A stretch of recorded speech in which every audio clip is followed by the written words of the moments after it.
gente, aqui quem está falando é a Bela e você está escutando ou assistindo o podcast da Bailarina Preparada. Estamos aqui para o nosso quinto episódio com Leandro Fukuzawa. Nosso tema hoje é dor. E antes da gente começar nosso bate-papo aqui, eu já vou pedir para você se inscrever no canal para sempre ser notificado quando tiver novos episódios. E se você está escutando a gente por alguma das plataformas aí de distribuição, siga o nosso perfil para também ser notificado sempre que tiver novos episódios, tá bom? Agora sim, quero dar as boas-vindas ao Leandro. Estou muito feliz de ter você aqui, né? Já falei, admiro muito o seu trabalho e acho que esse é um tema muito importante, então eu estou realmente muito satisfeita de poder conversar com você. Seja mais do que bem-vindo. Olá, Bela, tudo bem? Um grande prazer estar aqui, obrigado pelo convite. A gente acho que acabou se conhecendo num congresso, você falou que já consome algumas coisinhas nossas, né? Mas eu fico Isso. muito feliz e principalmente por estar falando para outro público, né? Para mim é sempre muito importante não só falar para fisioterapeuta, mas para falar com todo mundo da dança, todo mundo da educação física, todas as outras áreas, porque tem uma coisa em comum aí que todo mundo precisa discutir, né? Então, mais do que obrigado, Bela. Obrigada a você. O Leandro, gente, ele depois eu vou deixar aí o contato dele, né, para vocês acessarem, mas ele tem vários projetos legais para fisioterapeutas, mas também conversam com outros interessados, né, na área da saúde, na área da performance, então não deixem de acompanhar. E para a gente começar, então, queria que você se apresentasse para todo mundo, falasse um pouquinho também já desses projetos e de como você veio parar aqui.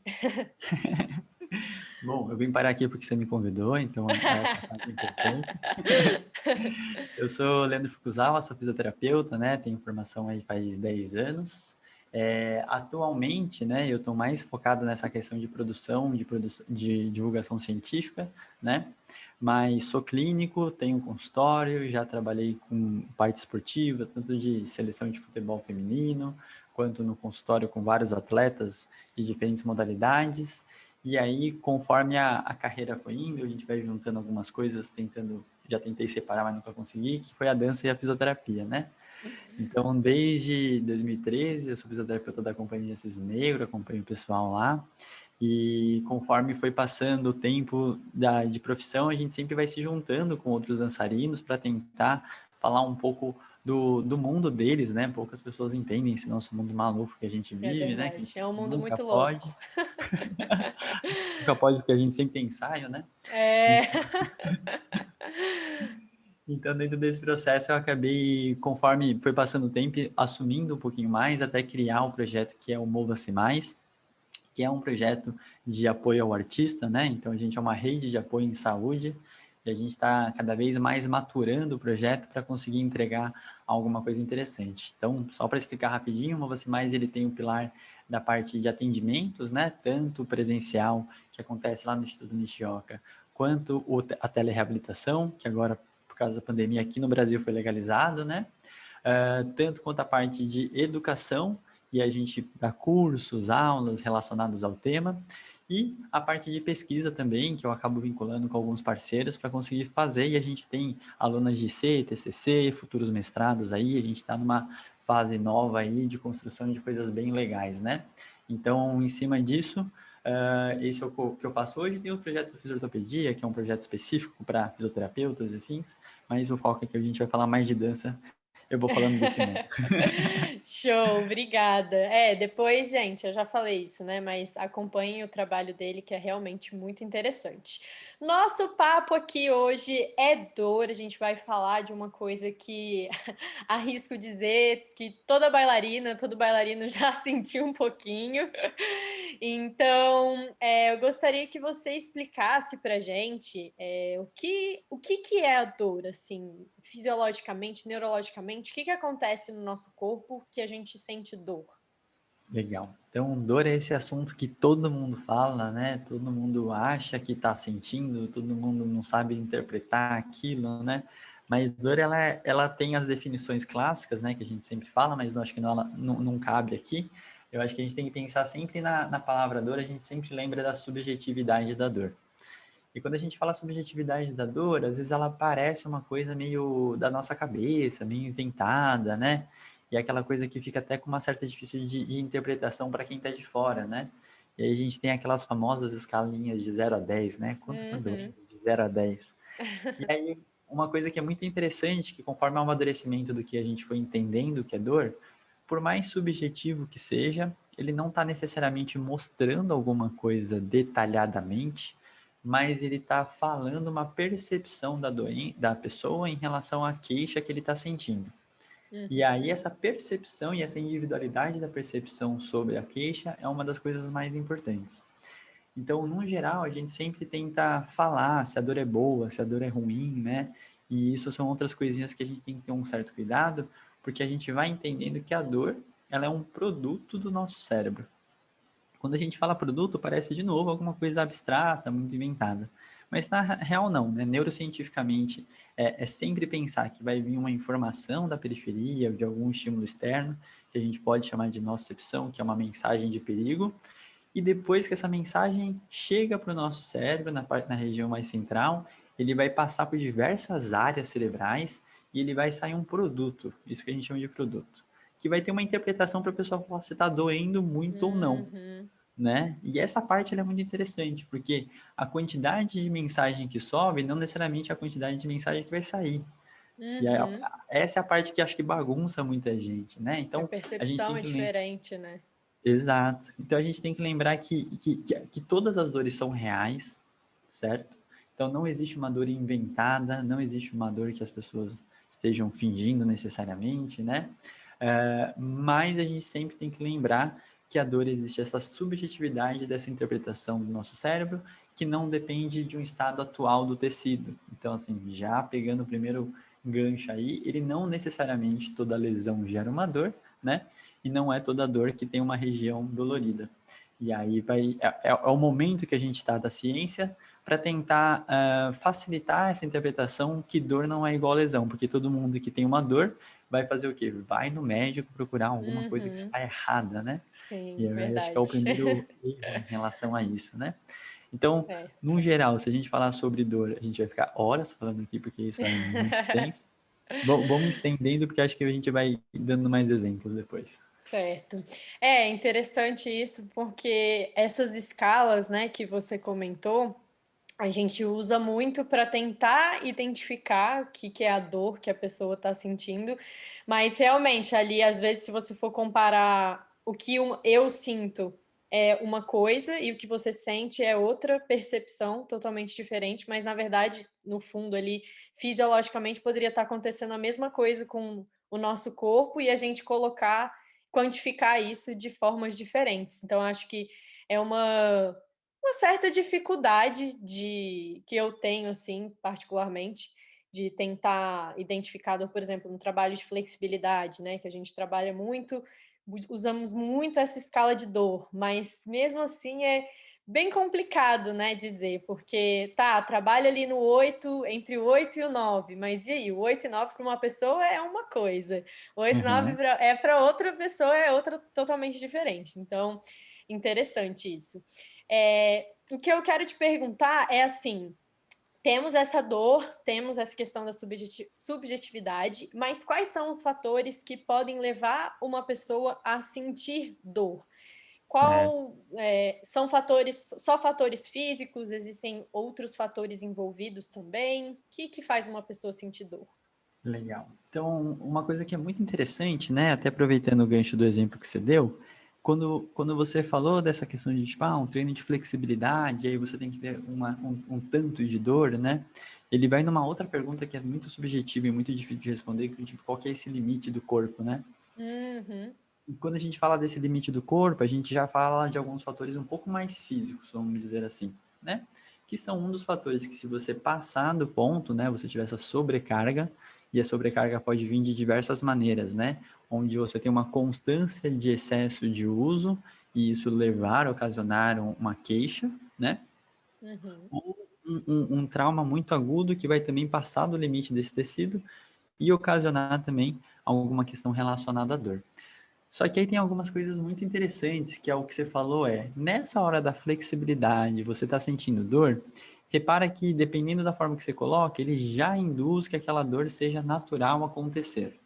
Então, ele facilita ser um contexto dependente para a interpretação do sinal, né, da resposta dolorosa que a pessoa vai ter. Então, ela fala assim, bom, se não doer esse tanto, talvez eu não esteja fazendo certo. É E aí verdade. começa a entrar uma parte muito infinita de discussões aqui, né? Mas voltando um Uhum. pouco à sua pergunta, o que, que realmente influencia, gera e leva essa dor, a gente tem que pensar que a gente está saindo de um modelo que a gente chamava de biomédico. O modelo biomédico, ele não tem relação com a profissão médica, tá, gente? Nem biomédicos. E tem uma relação de uma interpretação que a gente fala patoanatômica.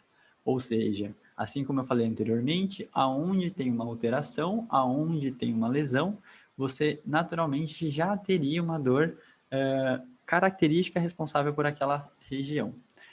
Mas a gente já entende que a extensão da lesão e a característica da lesão não necessariamente leva a dor. Então, essa é a parte que a gente tinha antes, uma relação direta entre lesão e dor. Hoje, sabendo que essa relação não existe, o modelo mais atual que a gente estuda e fala e está popularizando mais é a questão do modelo biopsicossocial. Quando a gente fala do modelo biopsicossocial, ele é um modelo que a gente chama de multidimensional, que aí ele tira uma coisa linear. Não quer dizer que uma coisa gera outra, mas eu tenho vários fatores que influenciam para essa dor aumentar ou diminuir. Uhum. Então, nessa hora, ele parece que bagunça um pouco, mas ele, na real, traz uma situação mais humana. Porque o ser humano, ele é um bicho que ele faz associação o tempo inteiro. Ele Uhum. fala assim, bom, É se eu fui complexidade naquele... pura. Exato, vamos colocar o contexto do balé, né? Eu fui naquele palco, aquele palco ele tinha um piso estranho, e aí eu fui dançar, eu me machuquei. Primeira coisa que o bailarino vai falar assim, esse piso eu não gosto porque ele me machuca. Nossa, E aí ele vai verdade. fazer uma associação dentro desse processo, né? Mas ele às vezes não levou em consideração que ele não dormiu bem aquela noite, que ele não tinha Uhum. dormido bem, que estava estressado porque era um estreia de espetáculo, né? Estava muito ansioso por todo o processo. A Sim. diretora tá lá no ouvido dele enchendo o saco, brincadeira. Uhum. E aí a gente tem vários fatores que vão influenciando, e eu sempre gosto de dar um exemplo que facilita o entendimento, que é do balde d'água. Então a gente sempre pensa que o balde da água, se ele extrapolar, eu falo que é dor. Se esse balde tá lá meio cheio, é meio fácil de qualquer coisinha fazer extravasar, Aham. né? Sim. E aí eu sempre falo assim, ó, o balde não pode estar vazio, porque se estiver vazio você morreu. Então ele É tá verdade. nesse meio do caminho, onde ele pode ir sempre controlando essa dose, né? Para que a dor, Uhum. que não seja dentro de um evento traumático, né? Como falei anteriormente, esteja relacionada a esse processo, né? Então, toda vez que a gente fala do que pode ocasionar a dor, a gente fica procurando o vilão da história. E Uhum. depois que a dor acontece, a gente já para de procurar o vilão. Então a gente fica procurando essa coisa que está errada, e aí tem uma sensação muito estranha, né? Que é a culpa. Putz, me machuquei. Aquele dia eu não me alonguei. Aí eu não me alonguei, então eu me Foi por. machuquei. Uhum. Então Aí já tem faz vários. mais uma associação.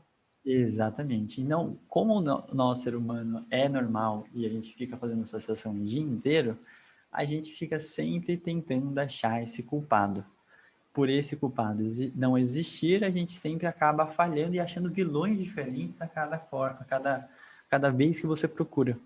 E aí ele vai ter uma grande diferença, porque se você for num médico, você vai achar um culpado específico, se você for num fisioterapeuta, 10 fisioterapeutas diferentes, você vai achar 10 vilões diferentes. Se você Uhum. for na sua avó, só vai falar outra coisa, né? É Então, verdade. a grande questão que a gente tem entendido e tentado evoluir em relação ao raciocínio da dor é em relação a literalmente não parar de procurar um vilão e tentar achar o que influencia nessa dor para tentar manejar esse processo, né? Uhum. Então, causa de dor é uma coisa super difícil de encontrar. Quanto mais certeza alguém falar que aquela dor foi ocasionada por aquilo, mais chance ele tem de estar errado, tá? Então já Uhum. fica a dica. Desconfiem. Desconfiem. Então a gente só tem que entender todos os fatores do contexto que podem estar influenciando na dor para tentar auxiliar de alguma certa forma. Perfeito. Você falando isso, eu lembrei de um caso que aconteceu comigo. Já faz um tempo, eu era ginasta, né? Não sei se cheguei a te contar isso no processo, mas eu era ginasta e aí em 2012, se eu não me engano, eu fui chamada para fazer uma seletiva de seleção brasileira, né? E eu tinha meus 15 anos, tinha acabado de fazer 15 anos. E aí fiquei mega nervosa, óbvio. No dia, assim, no dia da prova, a gente treinou vários dias, aí no dia do teste mesmo, me deu uma dor de barriga gigante, né? Fiquei mega mal, fiquei fraca. E assim, e no dia eu tinha comido um biscoitinho, umas torradinhas assim de peito de peru. Cara, eu Uhum. tinha certeza na minha cabeça que foi o biscoito, foi a bolachinha lá que eu comi.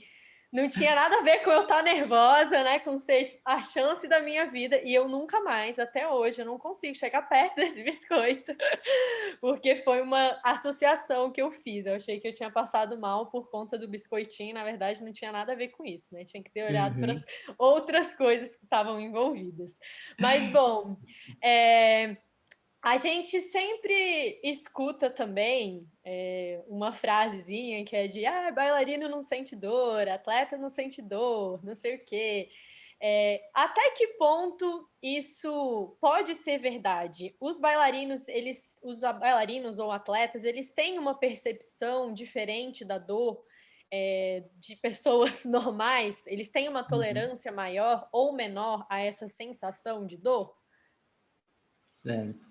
Essa é uma pergunta super legal, Bela. Eu não me arrisco a responder com precisão, porque a gente não tem nenhum estudo muito claro falando dessa precisão dessa informação, né?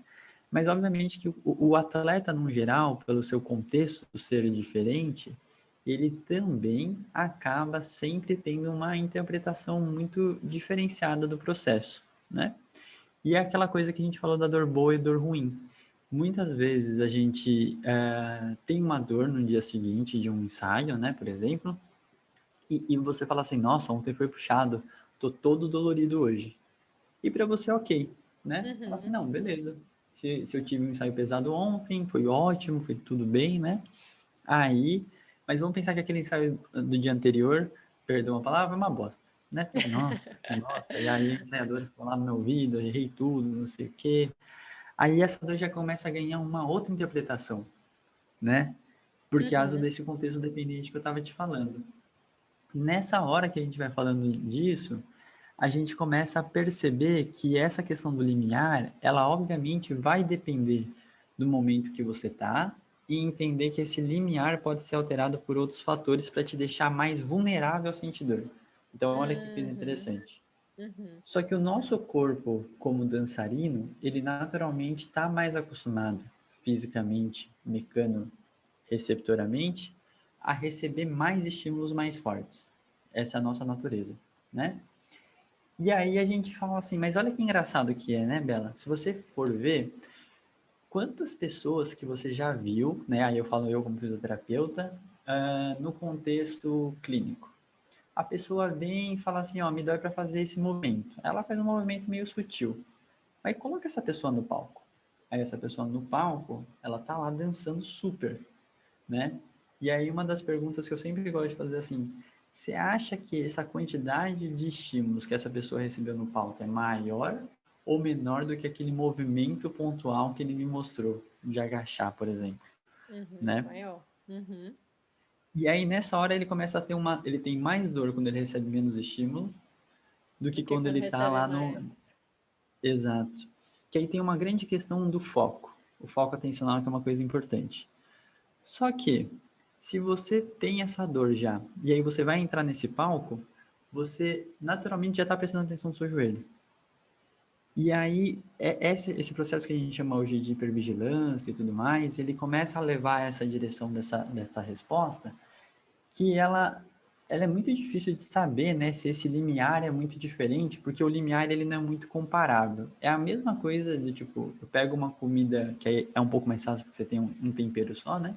Eu pego uma comida e você fala assim, nossa, isso é muito salgado para mim. Aí a outra pessoa fala assim, não, tá faltando sal, e aí coloca mais sal, né? Uhum. Eu sou uma pessoa que não gosta muito de doce, né? Me julguem, desculpa. Nossa, é estranho. Não que eu não Desconfie. como, mas eu me satisfaço com 2, 3 mordidas de alguma coisa doce. Eu falo assim, nossa, que gostoso. Para mim tá ótimo, Uhum, entendeu? Então, nessa coisa de suportar dor, aguentar dor, se é mais dor ou menos dor, a subjetividade do entendimento da dor, ele dificulta eu fazer um comparativo desses dela. Essa que é a grande real. Então, eu entendi. coloquei vários exemplos diferentes, porque falar assim, que o atleta está acostumado mais com ter dor do que uma pessoa que não, ele é diferente, porque assim, nosso corpo está mais condicionado, mais calejado para diversos estímulos mecânicos que não muda o fato dos mesmos fatores influenciarem no limiar desse bailarino, que uma pessoa que Uhum, não é bailarina, né? Porque sim. se eu pegar, eu não sei o quanto que você está dançando agora, Bela, mas se eu pegar meu corpo hoje Pouco. e vamos Menos que eu pensar, se você gostaria. Ó, você é a Bela, que você já foi quase já fez ginástica profissionalmente e tudo mais, né? Fez seleções e tudo mais. Aí você vai estar como bailarina hoje, mas ainda já diminuiu o seu quantidade de disposição, né? Se eu pegar seu corpo hoje e colocar para você para fazer as coisas que você fazia de ginástica, o seu corpo já perdeu e já trocou o limiar. E É aí você fala assim, verdade. nossa, tô acabado, É entendeu? verdade. Sim. Quer dizer que você está mais fraca? Não, mas seu corpo está mais descondicionado comparado com a Bela de antes. E aí tem uma Uhum, outra coisa que é esse comparativo, né? Então, para o mesmo jeito que para uma bailarina fazer um plié, às vezes um grand plié é uma mecânica específica, vamos dizer que numa proporção é a mesma dificuldade que uma senhorinha tem para subir e descer de algumas coisas às vezes, né? sim. Mas você vê Uhum. que tem a relatividade da situação, e É aí por muito isso que eu não gosto de relativo. responder essas perguntas de forma muito precisa, né? A gente sempre tem que colocar esse contexto em jogo, entender essas situações, aí eu fico usando um pouco mais as analogias para tentar mostrar de novo, a subjetividade, né? E essas individualidades, particularidades dos contextos, né? É, perfeito. Uma resposta nunca é preto no branco, né? Tem sempre Uhum. vários tons ali de cinza para responder uma pergunta. Normalmente, quando uma resposta é muito preto no branco, já tem alguma coisa esquisita ali, né? Perfeito. A gente falou aqui da questão da dor boa e da dor ruim. Em que momento a gente poderia dizer que uma dor boa passa a ser uma dor ruim? Tem alguma coisa, algum sinal que a gente possa identificar, por exemplo, aquela dorzinha do pós-treino, né, que é uma dor Uhum. boa. Que momento que essa dorzinha passa a ser uma dor ruim? Legal.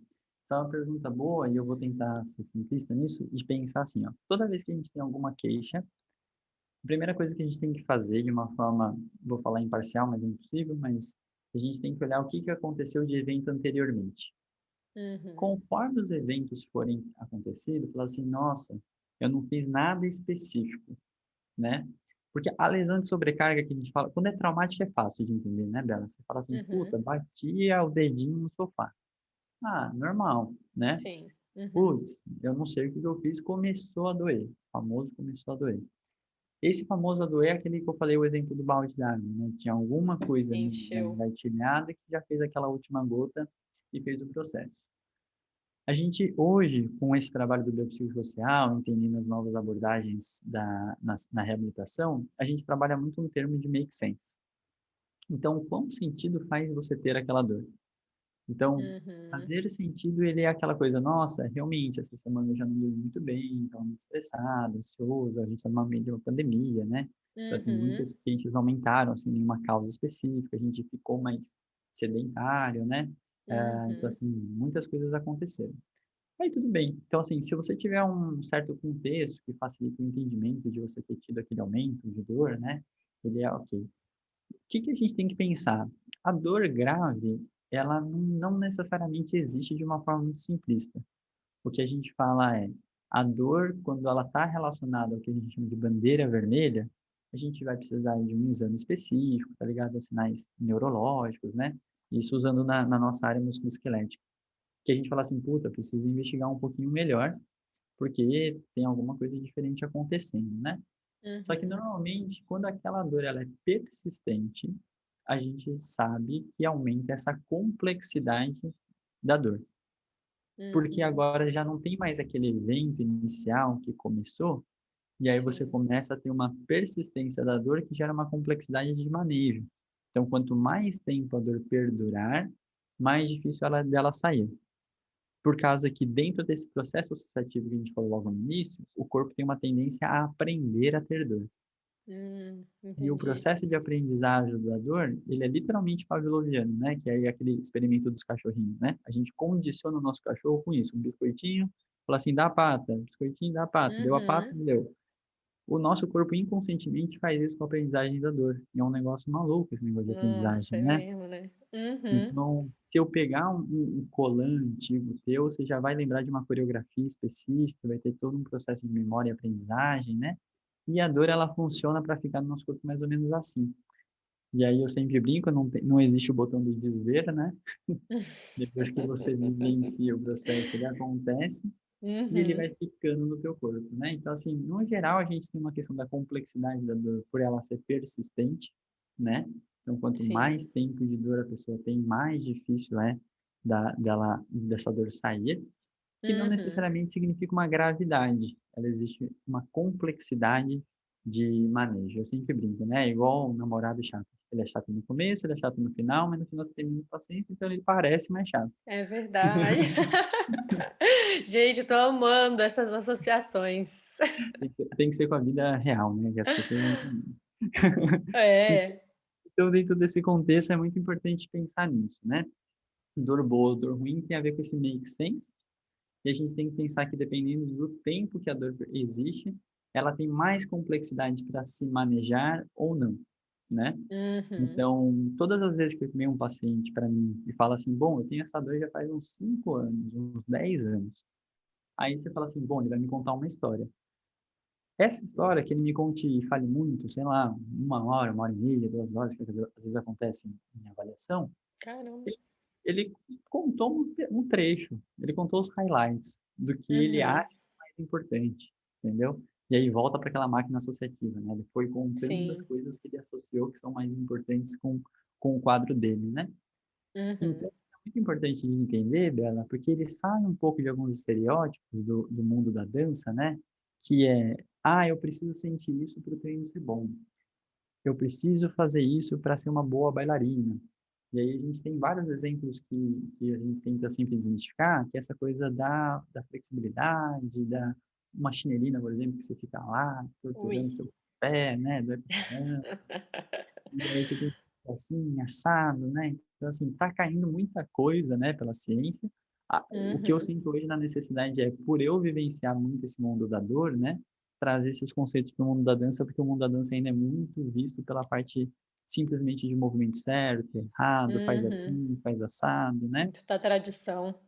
Exatamente. Mas isso acontece em toda a cultura popular, né? Isso não é só na dança, né? Só que são tradições diferentes, porque enfim, o balé é milenar, né? Então, Uhum. pela dança em si ser milenar, você vai ter crenças diferentes de uma pessoa que é do balé clássico e outra pessoa que é do contemporâneo, eu sou da dança urbana, então a dança urbana vão ser outras questões, né?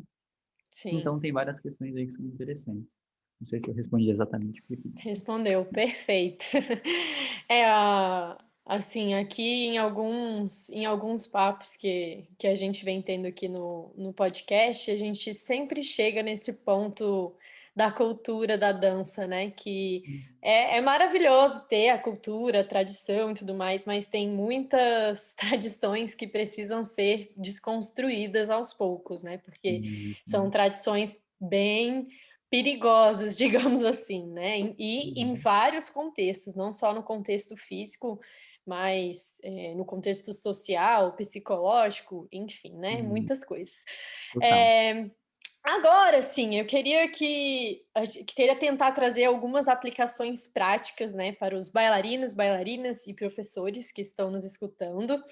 E a primeira aplicação prática, assim, que eu quero perguntar a sua opinião é como identificar o momento certo para procurar um profissional, para procurar um fisioterapeuta ou um médico, porque como a gente falou, né, existem essas dores que, estão ali enchendo o potinho, mas aquela dor como que a gente sabe qual é a hora que tem que que o balde caiu, que o balde estourou e que só um profissional vai conseguir ajudar?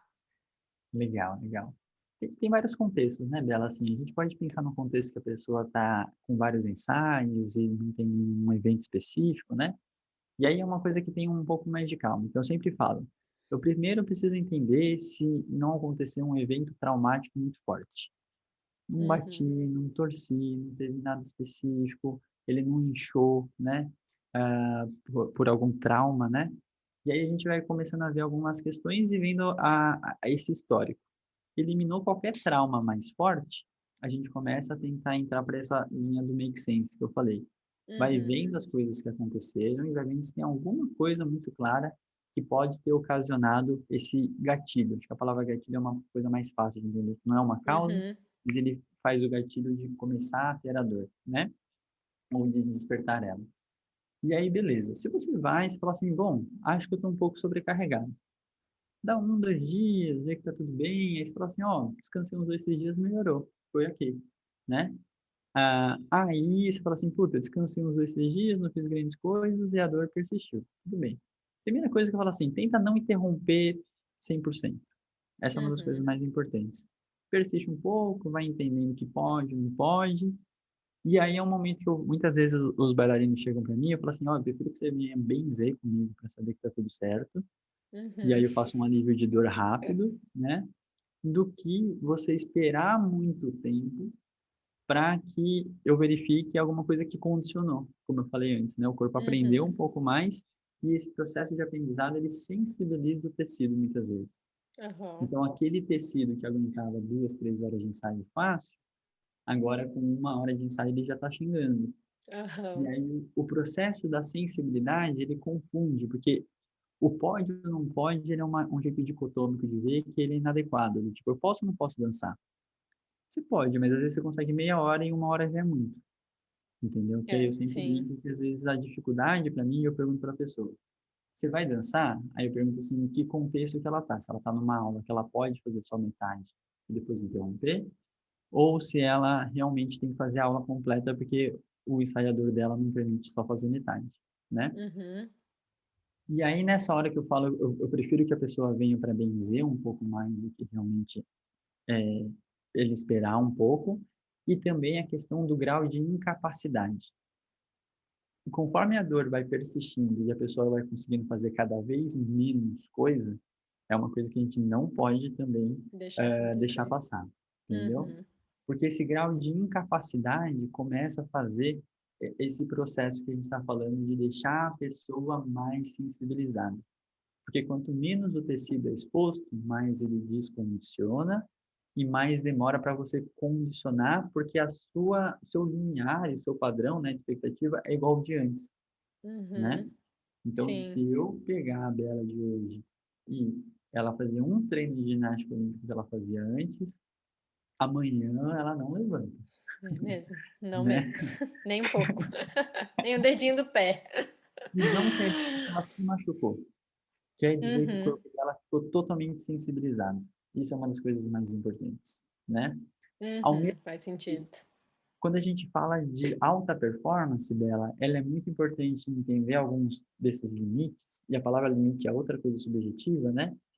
Que para o corpo ganhar algo a mais, ele precisa passar esse limite. E aí Uhum. que está o grande desafio. Como que eu entendo esse limite que eu posso passar? E Pra não aí que passar entra demais também, né? exatamente, né? Então, Uhum. agora, já pulando para uma outra temática, a grande questão é o planejamento do processo.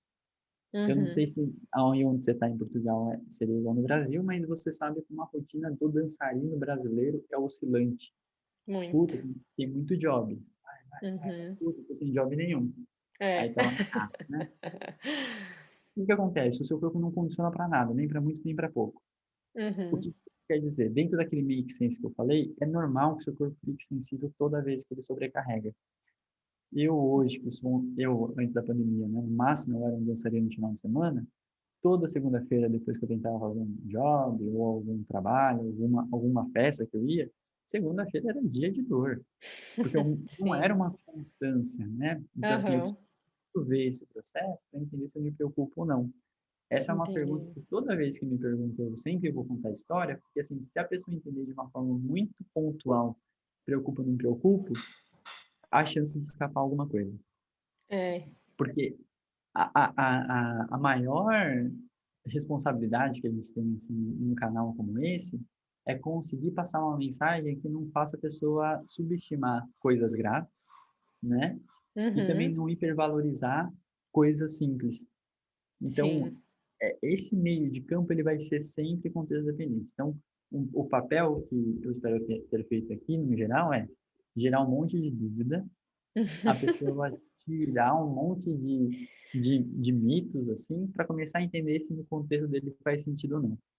Que aí depois fica muito Exato. mais fácil de colocar as Perfeito. informações, né? Perfeito. Arrasou. É, isso faz total sentido, né? Eu acho que uma abordagem muito interessante eu gostei muito desse make sense aí, porque é uma pergunta muito simples da gente fazer, né? Tipo, faz sentido eu estar sentindo isso aqui? Será que por que pode ter causado? Então, é uma coisa simples que realmente ali no contexto geral é o que vai ajudar a identificar se é um problema, se não é um problema, se tem que procurar uma ajuda profissional, se já está na hora ou se não está. Então, achei muito interessante, adorei o Make Sense. Para a gente finalizar por aqui, eu quero fazer 3 afirmações, e aí eu quero que você me diga se essas afirmações são mito ou são verdade. Vou Algumas responder depende em tudo, tá? é... Algumas delas, sempre que chega nessa parte assim do episódio, eu já vejo que tem algumas que a gente já sabe, já sacou. Quem prestou atenção já sabe aqui como é que vai ser a resposta. Mas vamos lá. Essa primeira também já falamos sobre isso. Mito ou verdade? Se existe dor, existe lesão. Com certeza um grande mito. Essa nem precisa falar, depende, né? Essa não depende, não. Essa é mito mesmo. Brincadeira, toda vez não, mas tem contexto que sim, a gente só tem que saber vasculhar. Perfeito. Mito ou verdade? Toda dor precisa ser tratada. Não, com certeza não. Lembrando que a dor ela é uma coisa fisiológica. E aí eu vou aproveitar só para puxar um exemplo aqui. Pessoas com pé diabético, eles têm dificuldade de sensibilidade no pé e eles costumam a ter muita escara. Então, eles machucam o pé sem perceber e aí Hum, eles naturalmente, quando abrem, tem que ficar verificando visualmente para saber se não tem. Porque a sensibilidade dele está alterada. A dor está falando assim, opa, passou do ponto. Mas uhum, tem vezes que a dor acontece com o make sense que ela é um alerta de alguma coisa que está acontecendo também que está desregulado, né? uhum, perfeito. E o outro é que o movimento cura a dor. É um mito ou uma verdade? Ele é uma grande verdade, mas ele tem a dose que é o grande segredo, a grande dificuldade de responder. O quanto de Uhum, movimento que o corpo quer naquela situação, né? uhum. É aquela história a diferença entre a cura e o veneno é a dose, né? Perfeito, perfeito. É engraçado porque existe hoje muito o apelo natureba, né? O que é Sim. orgânico é bom.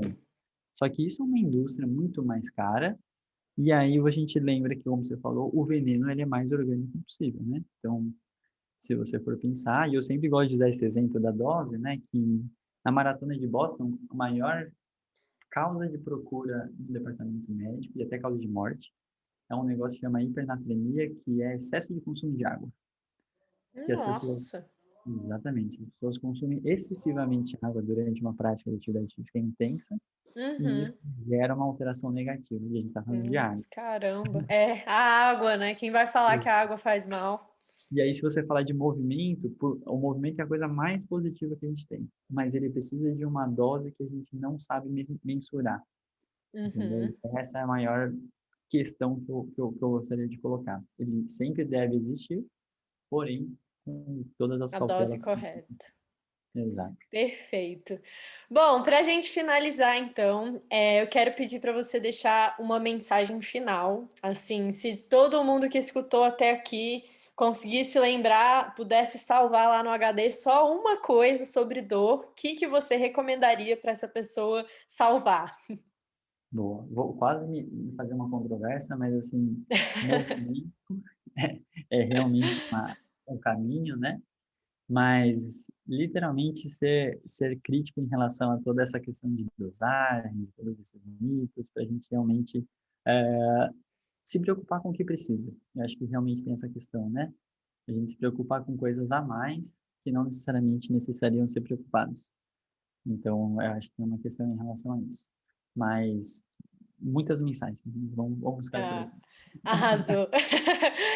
Bom, gente, Leandro, estou muito feliz com esse papo.